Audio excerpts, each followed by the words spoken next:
dirigido a su jefe.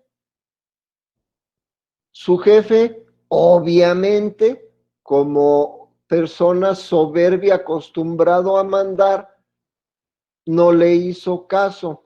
En su época no trascendió mucho este escrito, que además es un libro corto. Sin embargo, en el siglo pasado y lo que llevamos de su obra ha alcanzado niveles extraordinarios como muestra de la comunicación estratégica política.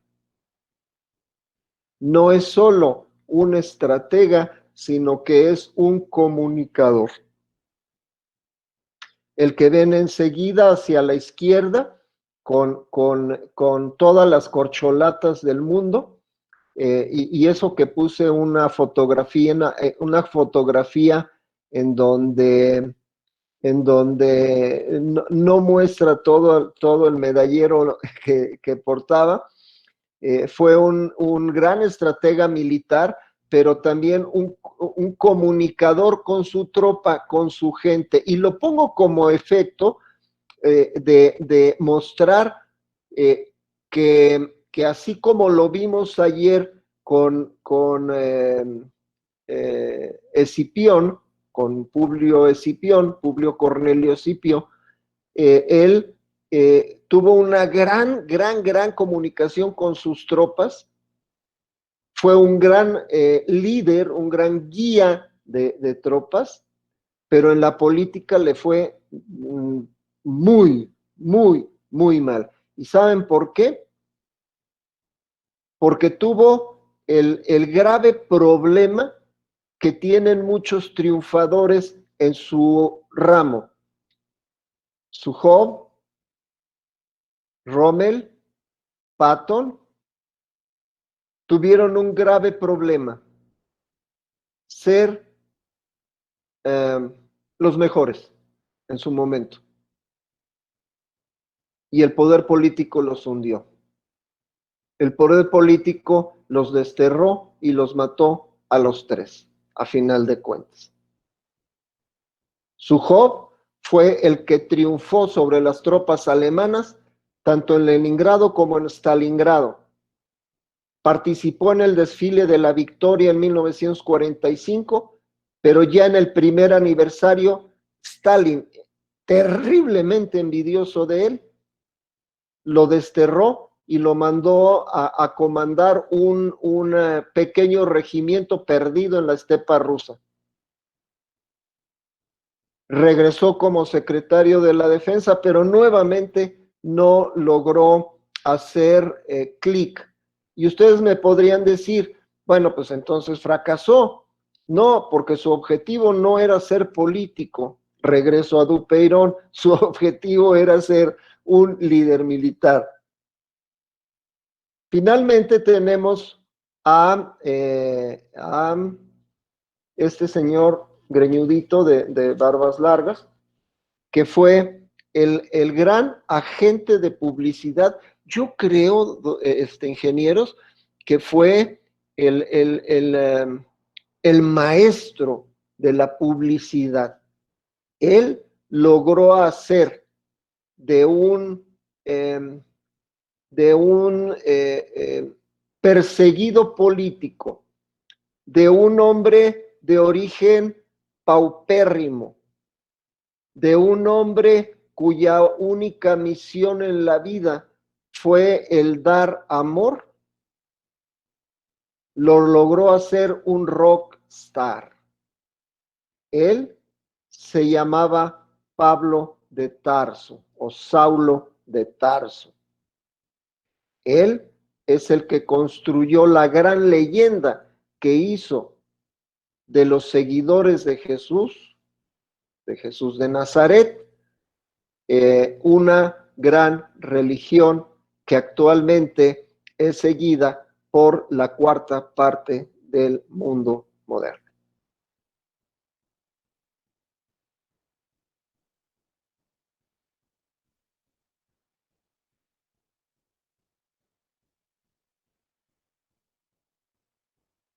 ¿Cómo lo logró hacer? a través de la comunicación.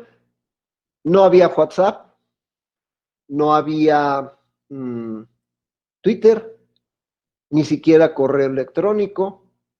Entonces él, a través de dirigir cartas que se mandaban por mensajero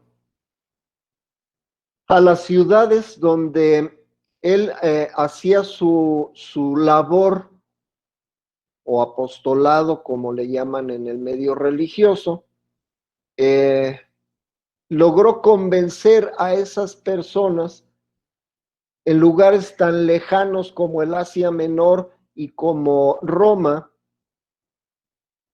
de que la doctrina de Jesús de Nazaret era la correcta para evitar caer en la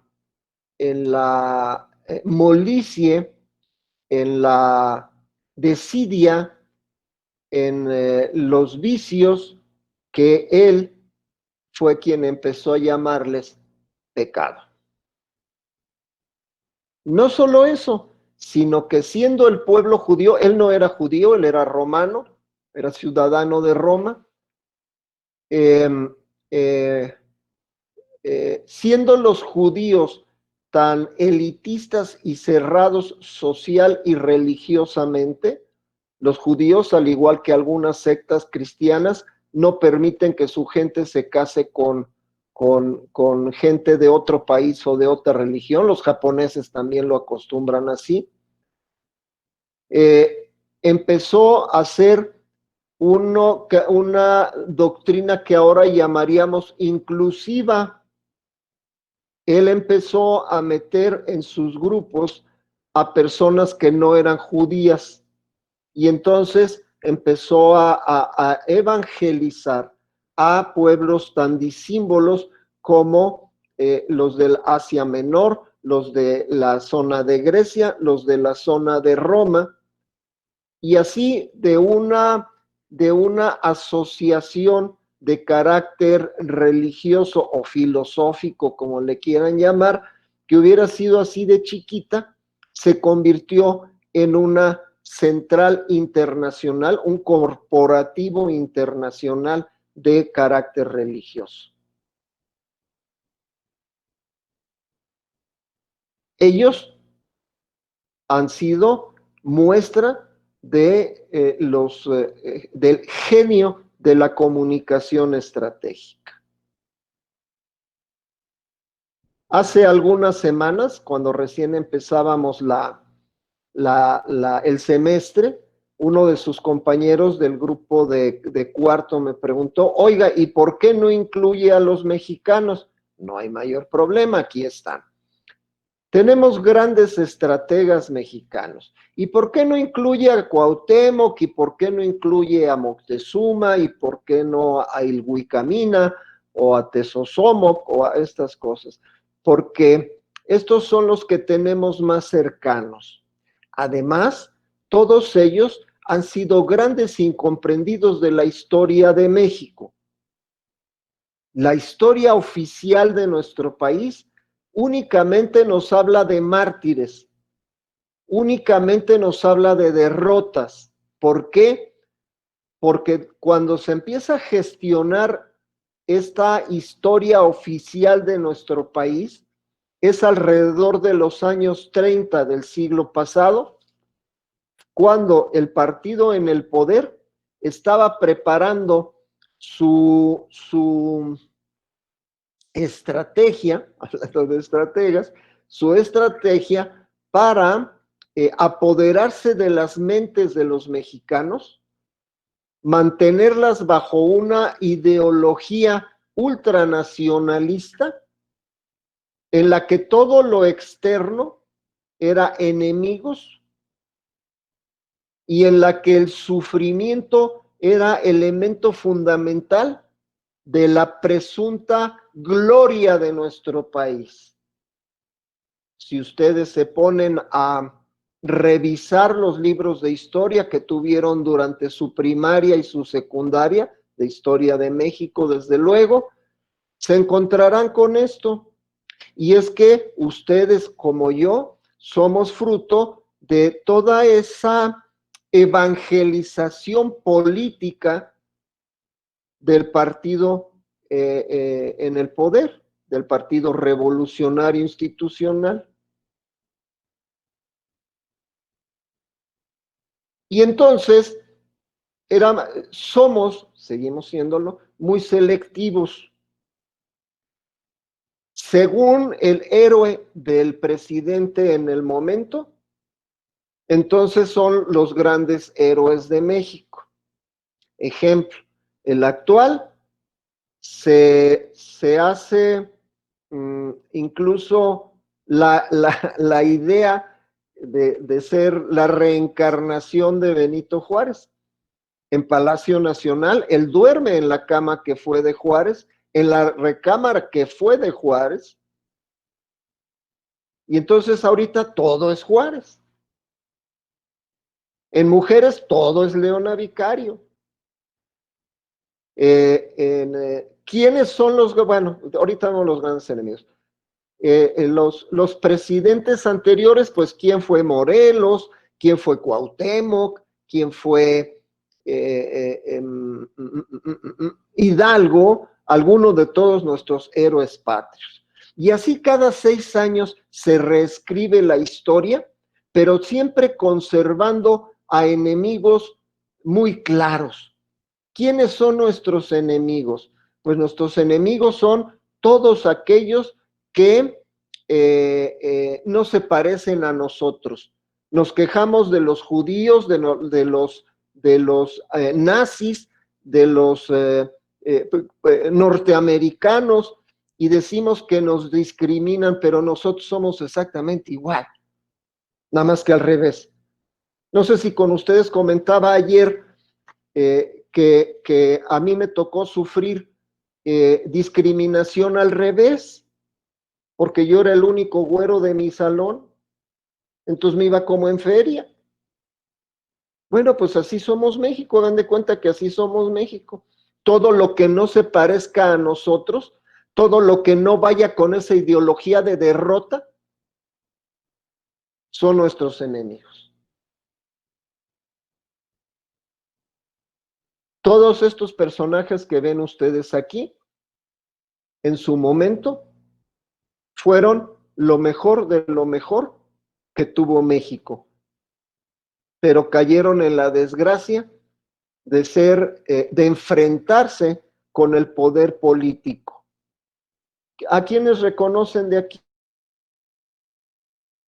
ingenieros?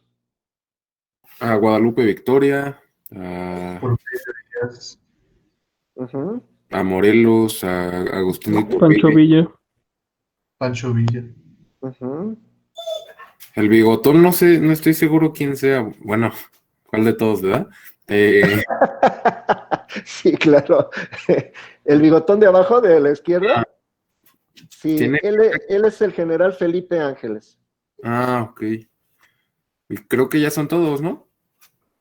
Sí, sí, miren, entonces tenemos a Francisco Villa, el gran enemigo de México, Porfirio Díaz, Agustín de Iturbide, otro de los grandes enemigos de México, Felipe Ángeles, que fue un traidor al poder político de Venustiano Carranza, apoyando a Francisco Villa, el seductor de la patria, don Antonio López de Santa Anna, y este que lo puse yo, pero no pude eliminar la foto extra, y esto tengo ya tiempo intentándolo, pero no lo pude hacer. Es don Ignacio Allende. Desde luego, este gran hombre que fue el primer jefe del Ejecutivo Federal en México, el primer, llamémosle, presidente de México, y que hoy conmemoramos el aniversario de su nacimiento, y que se llamaba José María Morelos y Pavón.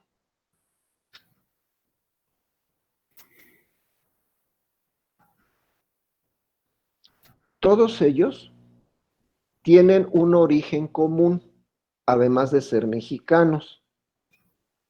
Todos ellos fueron nacidos y criados en familias de origen pobre. Ojo, no es lo mismo pobre que humilde. Hay pobres que son muy soberbios y hay ricos que son muy humildes. O que somos, dijo aquel.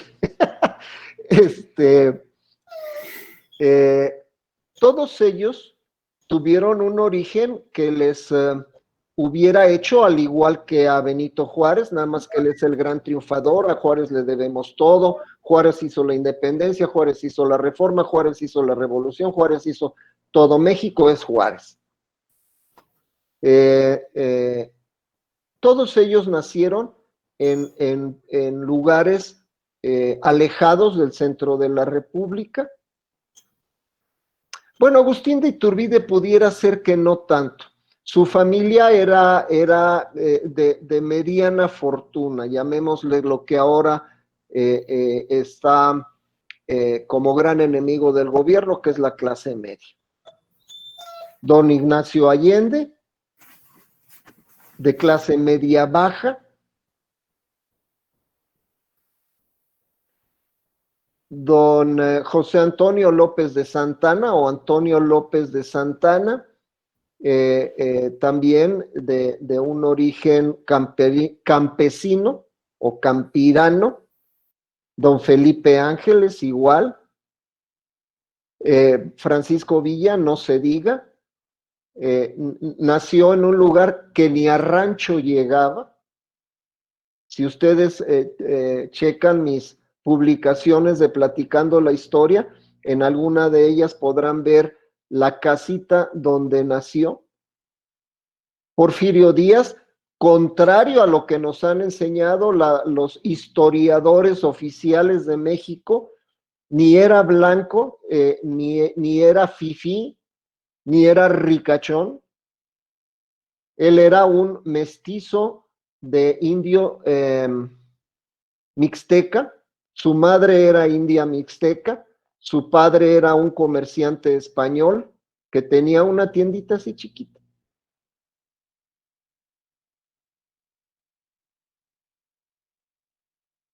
Y todos ellos tuvieron la visión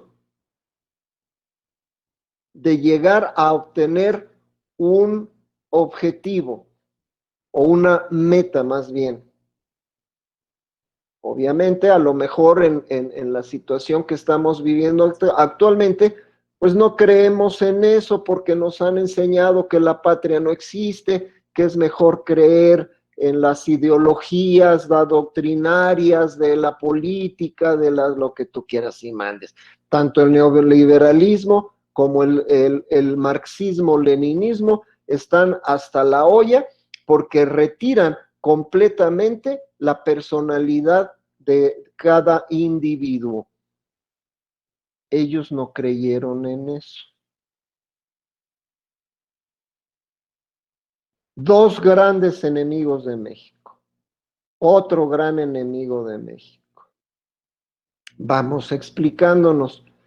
Vamos por tiempos. Agustín de Iturbide.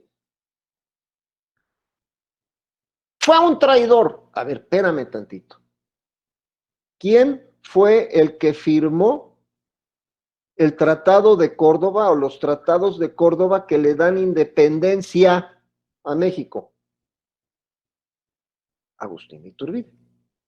¿Quién fue el que generó, escribió y diseñó el Plan de Iguala? ¿Guerrero? No, fue Agustín de Iturbide. ¿Quién diseñó la bandera que hasta la fecha es nuestro símbolo patrio? Y el escudo que hasta la fecha es nuestro símbolo patrio. Agustín de Iturbide. ¿Quién consuma la independencia? Agustín de Iturbide. Agustín de Iturbide no se proclama emperador ni fue absolutista como otros mandatarios actuales que quieren que únicamente se haga su voluntad. No, él fue proclamado emperador, ojo, por el Congreso de México. Y léanlo, yo no les estoy inventando, léanlo. Él fue proclamado emperador por el Congreso de México. Y posteriormente presenta su renuncia al imperio. No lo tiraron, no lo quitaron. Presenta su renuncia al imperio.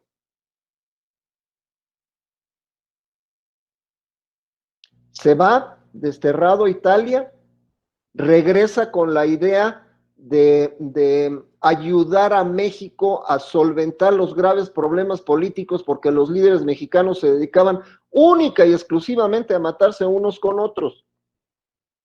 ¿Y saben lo que hicieron? No le avisaron que el Congreso lo había declarado traidor a la patria y que se había dado la orden de fusilarlo en el momento que lo localizara. Baja del barco, de inmediato es tomado prisionero y al día siguiente, sin formación de causa, es asesinado. Búsquenlo y léanlo, no estoy mintiendo.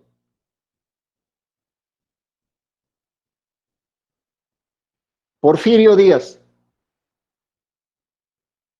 ¿Quién ganó la batalla del 5 de mayo de 1862?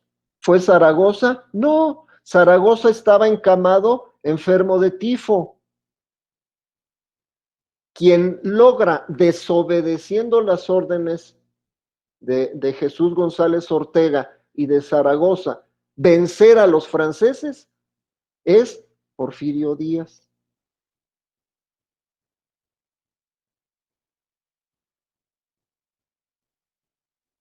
Jefe de la caballería en ese momento, y hace pedazos a las tropas francesas. ¿Quién ganó la tercera batalla de Puebla el 2 de abril de 1867? Porfirio Díaz. ¿Quién libera la Ciudad de México de las tropas imperiales de Maximiliano? Porfirio Díaz. ¿Quién logra terminar con una política de sangre, golpes de Estado, guerras religiosas y políticas que se gestaron desde 1821 que México se hizo patria hasta 1874, ¿sí? En que él gana la presidencia de la República? No fue un golpe de Estado, lo ganó por votación. Pero duró 30 años en el poder, únicos 30 años que México ha tenido una posición de progreso en el mundo. Pero la revolución lo tiró, no es cierto. Él renunció a la presidencia de la República en 1811. ¿Lo sacamos de México? No, él se fue de México. ¿Robó? ¿Corrupción? No se llevó ni un centavo. En su exilio, él vivió con pues toda la dignidad, pero en la pobreza, tanto en España como en Francia.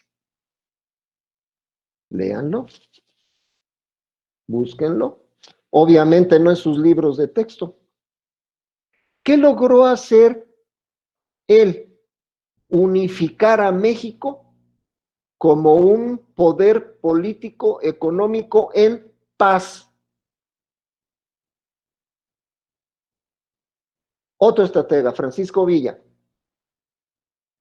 pues tampoco fue político, pero él fue estratega militar. ¿Y de dónde salió? De abajo de un huizache. Así.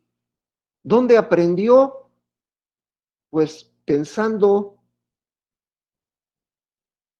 analizando.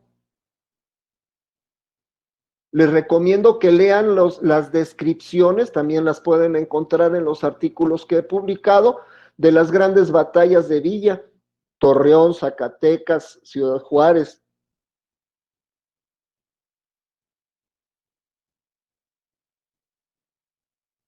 Felipe Ángeles, el más grande artillero de México. Estudió en Europa, en Francia en particular, la ciencia, porque de todos los ejercicios militares, el único que utiliza la ciencia es la artillería. También murió asesinado por el poder político. Antonio López de Santana, ya para poder irnos, Antonio López de Santana, el gran traidor vendió medio México, Espérenme, güey. Fue el único que fue y les puso las peras a 25 a los gringos en Texas.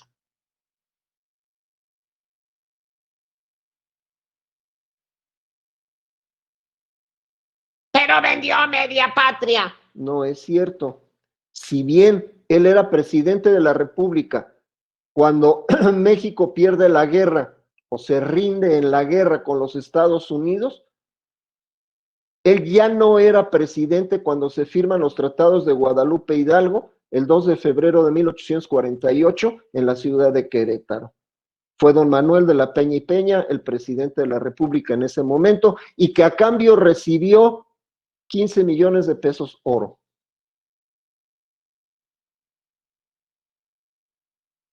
¿Lograron su objetivo? Desde luego, desde luego.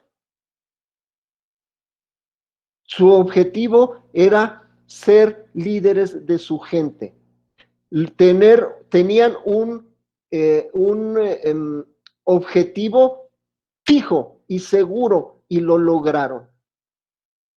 Oye, pero es que los mataron a todos, bueno, casi todos. El único que murió de muerte natural, bueno, los únicos dos fueron Díaz y Santana. Los otros 4 o 5 los mataron. Sí. Pero ¿qué tal que este señor escribió y publicó la primera Constitución de México? Que no fue ni la del 24, ni la del 57, ni la del 17.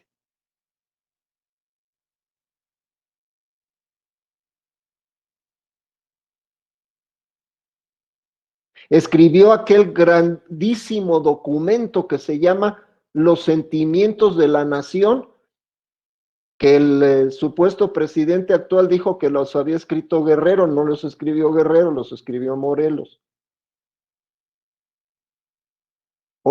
Obtuvieron su objetivo, movieron gente, movieron tropas, hicieron que las personas que lo seguían lo hicieran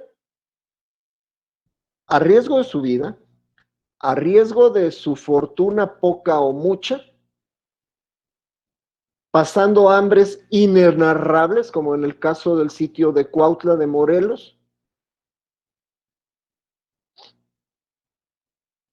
y cumplieron lo que se propusieron en su momento. Eso es ser estratega, tener un objetivo y cumplirlo. Eso es ser estratega. Que tengan una excelente mañana. Nos vemos la próxima semana para continuar con la estrategia como un plan. ¿Cómo se construye una estrategia? No dejen de leer sus libros, no dejen de enviar sus reportes de lectura y los espero el próximo martes. Que tengan buen día. Hasta luego, profesor. Buenos días. Buen día, profesor. Gracias. Hasta luego. Buenos días. Hasta luego, profe. Gracias. Gracias. Nos vemos. Gracias, profe. Hasta la capucha se quitó.